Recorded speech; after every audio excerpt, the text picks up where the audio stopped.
Selepas pertempuran dengan para begal alas roban, Karebet tiba-tiba terkejut ketika dari balik pohon terdengar suara. "Ternyata kau, Karebet." Setelah itu, terlihat seseorang melangkah keluar dari balik pohon munggur.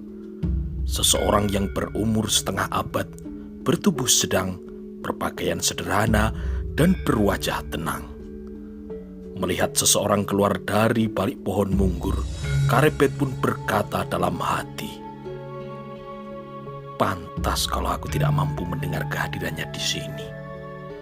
Karebet segera meletakkan pedangnya dan perlahan-lahan dilepaskannya aji lembu sekilan yang manjing dalam dirinya.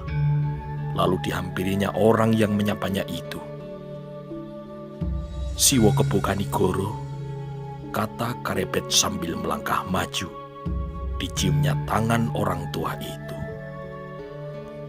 "Kau mau kemana, Karebet?" "Mau pulang ke desa Tingkir, Wo." "Kenapa kau berada di alas roban?" "Saya mau menuju ke arah selatan, Wo, melingkar melalui kaki Gunung Perahu, Sindoro, lalu Sumbing," jawab Karebet. Orang itu uwonya Karebet, yaitu Kebo Kanigoro, kakak dari ayahnya Kebo Kenongo. Sambil tersenyum, Kebo Kanigoro berujar, "Ger Karebet, berhati-hatilah dengan aji lembu sekilan. Ilmu itu jangan kau gunakan setiap saat. Kau harus pandai mengatur kapan waktu yang tepat untuk menggunakan aji lembu sekilan itu." "Inggih, Wo." "Karebet, aku dengar beberapa condro yang lalu kau mengalahkan 5 orang perampok dari sungai Kaliserayu dan kau bunuh salah seorang dari mereka," tanya Kebo Kanigoro. "Inggih, Wo," jawab Karebet heran. Dari mana uwonya tahu perjalanannya ketika menyusuri Kaliserayu? "Terpaksa, Wo. Dia adalah pemimpin perampok yang tidak mau menyerah. Terpaksa saya bunuh. Ia berbahaya, Wo." "Si Wo dari mana?" "Dari barat. Aku dari Tegalarang," sahut Kebo Kanigoro. "Ketika terdengar suara sebuah siutan nyaring, aku berlari menuju ke sini dan ternyata kulihat kau sedang berkelahi." "Inggih, Wo. Mereka adalah begal alas roban." "Iya." "Karebet, kalau kau pergi jangan terlalu lama. Ingat, biungmu berada di rumah sendirian. Kasihan dia, Ger." "Inggih, Wo." "Baiklah, Karebet, kita berpisah di sini." "Inggih, Wo," kata Karebet, lalu diciumnya tangan Kebo Kanigoro. Setelah itu, mereka pun berpisah. Kebo Kanigoro menuju ke arah timur, sedangkan Karebet melanjutkan perjalanannya pulang ke Tingkir melalui jalan terjal di kaki Gunung Perahu, Sumbing, dan Sindoro. Tiba-tiba, Karebet yang sedang berjalan di tengah alas roban ke arah selatan terkejut hingga tersedak ketika pundaknya dipegang lembut oleh sebuah tangan keriput seorang perempuan tua. "Ger Karebet, mak ame tanduk, Ger. Tambah nasi lagi ya, biar perutmu kenyang." Karebet tidak mampu menjawab. Lamunannya ketika sedang bersama uwonya Kebo Kanigoro di alas roban hilang seperti awan tertiup angin kencang. Lamunan yang bergerak berurutan seperti beberapa buah gambar telah berganti menjadi sebuah kenyataan yang ada sekarang. Saat ini, Karebet sedang berada di rumahnya di desa Tingkir, sedang makan ditunggui oleh biungnya, Nyai Ageng Tingkir yang sangat menyayanginya. Karebet yang tersedak merasa lehernya seakan-akan tercekik. Lalu diambilnya air kendi dan ia pun minum air yang agak banyak untuk mendorong makanan yang tersangkut di lehernya. Dengan penuh kasih sayang seorang biung, Nyai Ageng Tingkir melayani anak angkatnya tersebut makan. "Ger Karebet, lain kali kalau kau pergi jangan terlalu lama, Ger. Biung merasa sepi di rumah sendiri," kata biungnya. "Inggih Biyung, untuk beberapa condro ke depan, aku akan menemai Biyung di rumah." Nyai Ageng Tingkir tersenyum. Tangannya yang lemah dan keriput menyentuh lengan Mas Karepet. "Lenganmu keras sekali, Nger. Biyung sudah tidak kuat lagi mengutangmu." Karepet menjadi heran ketika mendengar perkataan Nyai Ageng Tingkir. "Biyung ingin mengutangku?" kata Karepet perlahan-lahan. Padahal ia sendiri tidak ingat kapan terakhir kali dia digutang oleh biyungnya. Selama beberapa hari kemudian, Karepet disibukkan dengan pekerjaan di ladang. Di samping pekerjaannya menanam padi gogo, Karepet tidak lupa berlatih olah kanuragan.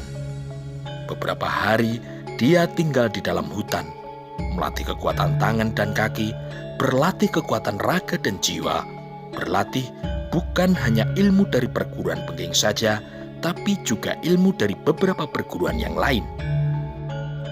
Perjalanannya menjelajah ke berbagai tempat, lembah, jurang, ngororo, sungai, gunung, kawah, rawa, goa, luweng, pantai, lumpur panas, membuatnya banyak berpengalaman menghadapi alam. Karepet yang mengenal hampir semua daerah di Pulau Jawa bagian tengah, mengenal sebagian daerah Brangwetan maupun Brangkulon, dari pesisir kidul sampai pesisir lor, telah mengetahui bermacam-macam perguruan oleh kanuragan. Beberapa kali Karepet telah bertemu dengan orang yang berilmu tinggi, maka ia pun tak segan selama beberapa condro berguru kepadanya. Karepet sangat tekun, tak kenal lelah. Ia pun rajin berlatih untuk memperdalam aji lembu sekilan, sebuah aji yang dianggap oleh orang-orang penunjul sebagai aji yang telah punah. Aji yang dulu hanya dimiliki oleh Mahapatih Gajah Mada yang tidak terkalahkan. Aji yang telah lama dianggap hilang bersamaan dengan muksonya Sang Mahapatih Kerajaan Majapahit. Selain aji lembu sekilan, beberapa ilmu dari beberapa perguruan di daerah kekuasaan Kesultanan Demak juga telah dikuasainya. Karepet menguasai ilmu kanuragan dari perguruan Selo yang dipimpin oleh Ki Ageng Selo yang mampu menangkap petir, menguasai aji tapa angin dari perguruan Baurekso yang tinggal di Korowelang, menguasai ilmu sirup Megonondo dari Padepokan Randu Tunggal di sebuah goa yang tak jauh dari Segoro Kidul. Bahkan ilmu Senggoro Macan dari Mbuyut Gunung Kelut pun telah dikuasainya dengan baik.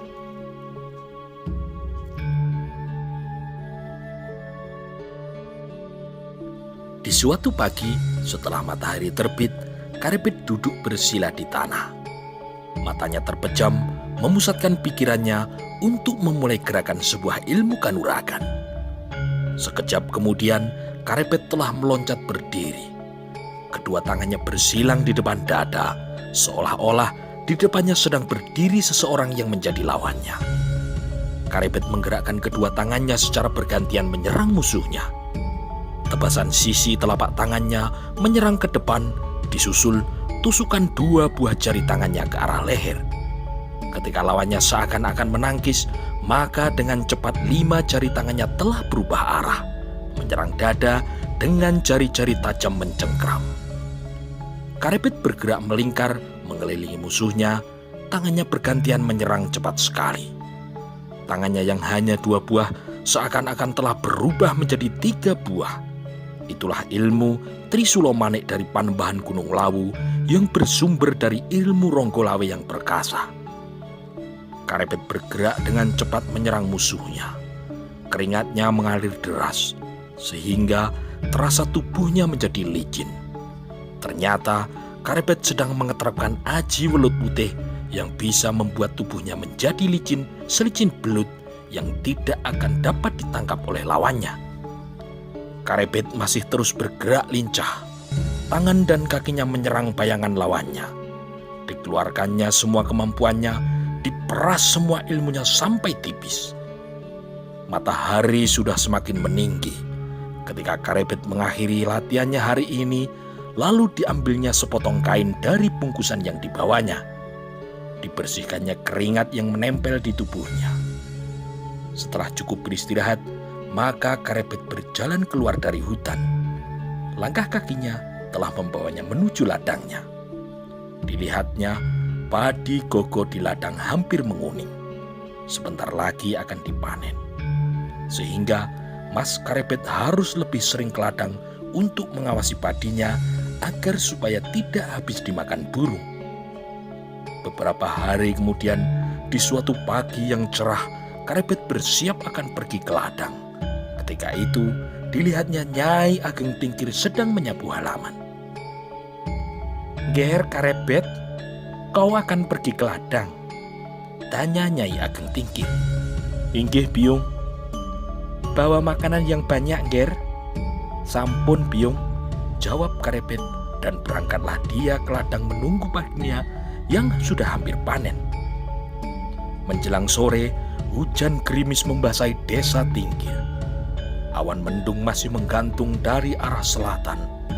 Tiba-tiba terlihat seorang laki-laki yang berperawakan tinggi, berpakaian warna wulung, memakai ikat kepala wulung, membawa sebuah tongkat cis, berjalan perlahan-lahan mendekat ke arah Karebet. Gerimis yang masih turun di desa Tingkir, udara pun menjadi dingin. Dari kejauhan, tampak Gunung Merbabu masih tegak berdiri. Tetapi Karebet masih merasa sangat terkejut ketika mengetahui tiba-tiba beberapa langkah di depannya telah berdiri tegak seorang yang berpakaian wulung, memakai ikat kepala wulung, dan membawa sebuah tongkat cis.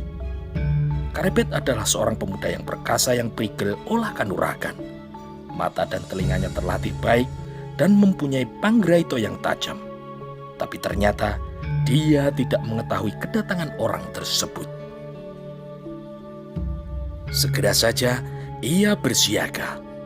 Matanya tajam memandang sosok tubuh yang tegak berdiri di depannya. Orang yang berpakaian wulung memandang Karebet yang berada beberapa langkah di depannya, dan ternyata sorot matanya yang sejuk mampu membuat Karebet bersikap ngapurancang dan menundukkan kepalanya. Sejenak kemudian, orang itu pun berkata, "Ger Cah Bagus, jangan terlalu asyik bekerja. Pergilah ngayuh kamukten di Kasultanan Demak Bintoro. Mengabdilah engkau kepada Sultan Trenggono. Besok engkau akan bisa menjadi seorang raja." Karebet menengadahkan kepalanya, memandang kepada orang yang membawa tongkat cis itu, dan ia pun terkejut ketika melihat orang yang berpakaian wulung itu telah berada jauh di depan, berjalan ke arah utara. "Oh, luar biasa orang itu," kata Karebet kagum. "Cepat sekali jalannya. Siapa dia? Apa katanya tadi? Aku harus pergi ke Demak, mengabdi kepada Sultan Trenggono, jadi raja. Jadi raja? Siapakah sebenarnya orang itu?" kata Karebet dalam hati. Sederet pertanyaan muncul melingkar-lingkar di angan-angan Karebet. Gerimis semakin rapat. Karebet ingin cepat pulang menemui biungnya. Lalu dipotongnya satu buah pelepah daun pisang, kemudian dipakai untuk melindungi paranya dari air hujan.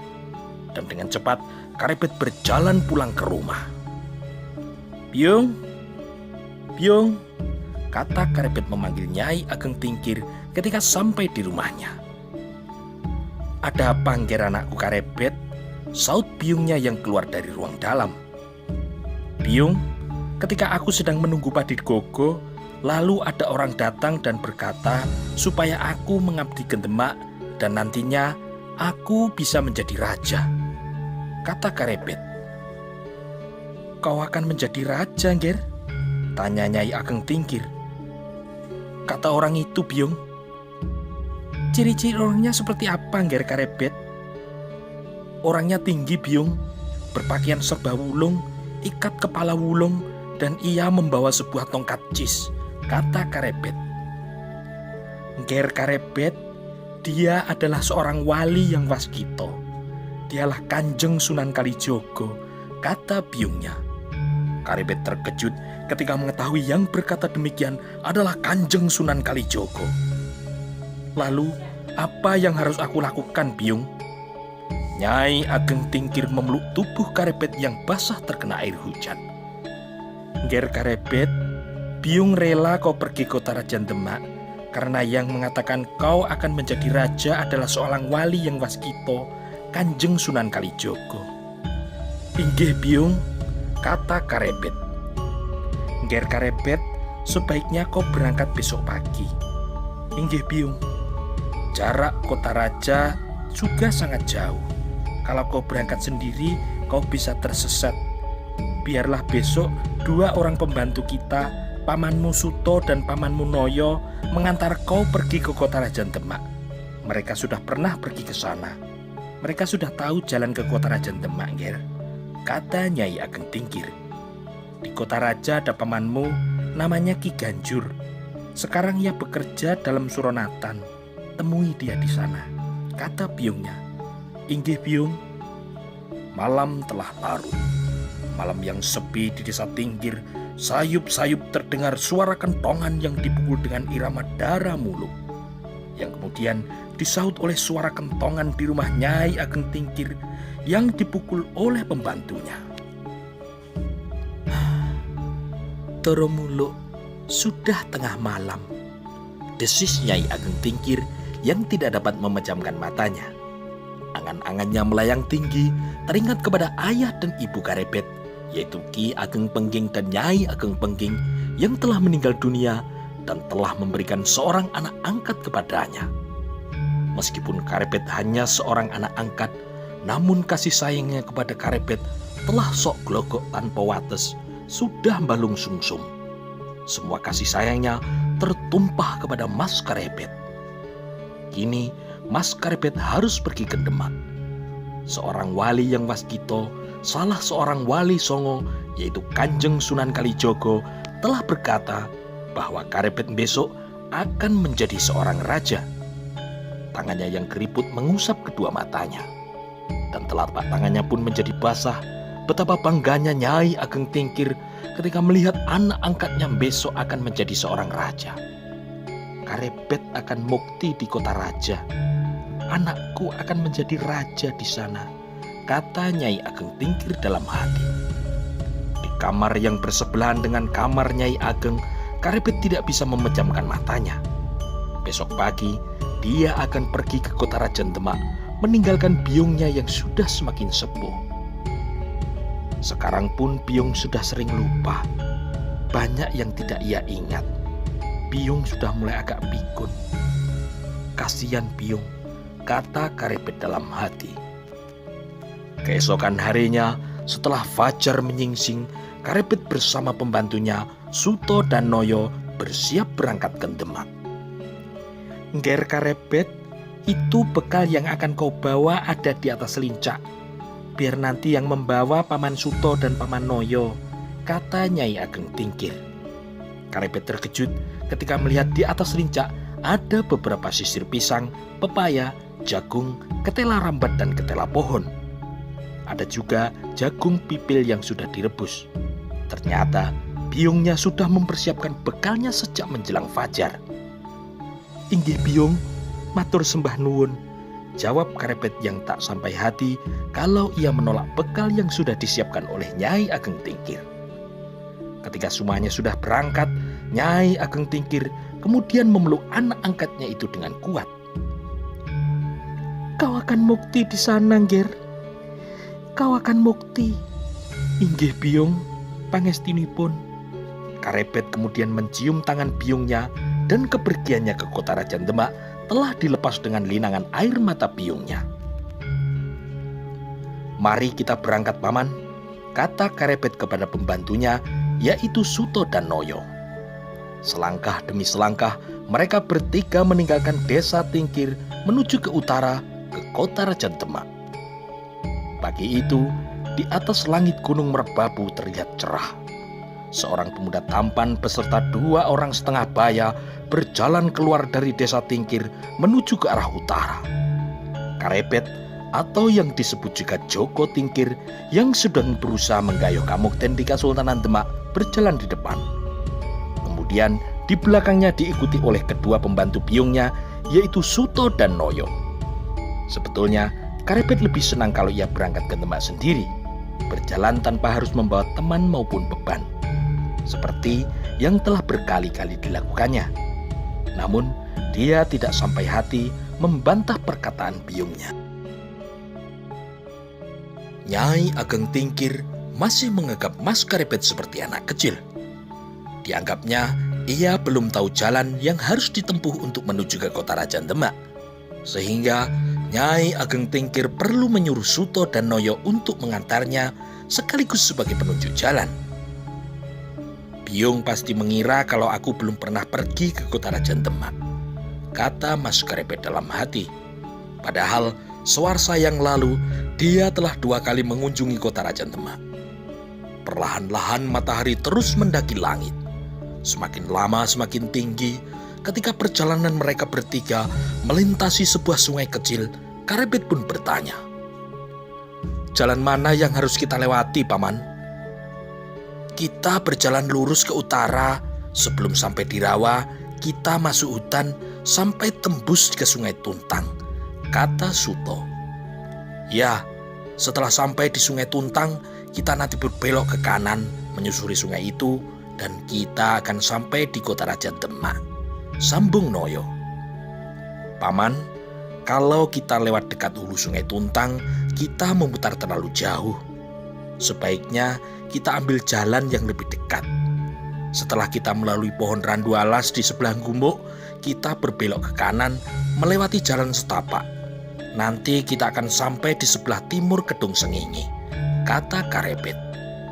Mereka berdua mengangguk hampir bersamaan dan keduanya memandang ke arah Karebet heran.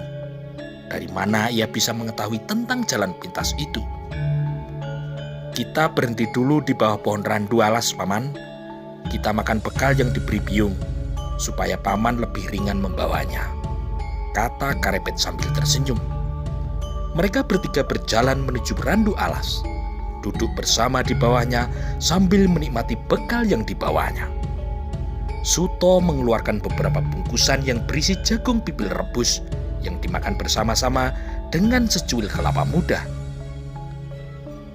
"Jagung rebus Paman gurih," kata Karebet. "Iya, pisang dan pepayanya juga dimakan, Paman." Mereka bertiga makan sampai kenyang. Suto lalu mengambil dari bungkusannya 3 buah bumbung berisi air minum. "Airnya kita habiskan. Nanti kita isi di mata air sebelah gumuk itu," kata Suto. Setelah istirahat dirasa cukup, mereka pun melanjutkan perjalanan. Setelah melewati pohon randu alas tempat mereka beristirahat, Karebet pun berbelok ke kanan.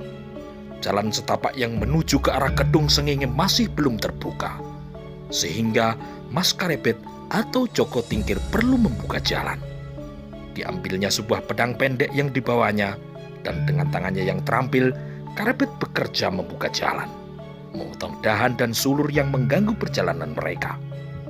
Ketika mereka bertemu dengan sebuah mata air yang mengalirkan air yang bening, mereka pun mengisi bumbung tempat air minum itu hingga penuh.